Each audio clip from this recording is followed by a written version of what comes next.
নমস্কার। আজকে আমার নিবেদন নিবোধত পত্রিকায় প্রকাশিত কবি সুমনা চৌধুরীর লেখা হে অনন্ত পুণ্য। রাজগৃহে বাজে মঙ্গল গান, কপিলাবস্তু পুণ্যস্থান। নেমে এলে সেথা আলোকের দূত, গৌতম তব নাম। মরজগতের আবিলতা যত, কভু না পরশে শঙ্কিত চিত।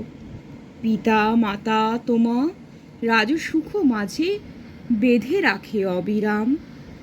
তবু কোন ক্ষণে রাজার কুমার রাজপথে চলে আসে। জরা ব্যাধি আর মরণ দৃশ্য বাঁধে তারে কালপাশে। কি হলো পরে তা কেউ তো জানে না। নিভৃতে গোপনে সে মহা সাধনা। প্রাণের গভীরে ধ্বনিত সে সুর, জগৎ দুঃখময়। অনিত্য এই ভব সংসারে তারণ মন্ত্র সবাকার তরে।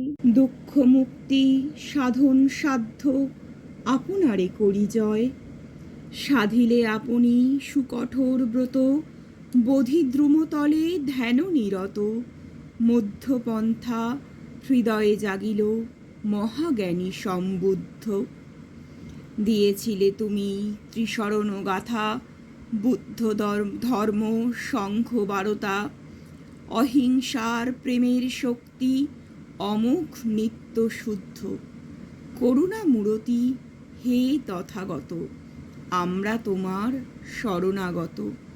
আপনার মাঝে দীপালোক জ্বালি পূর্ণ করিব ব্রত। বোধিসত্ত্ব তব পাদপীঠে করি মস্তক অবনত।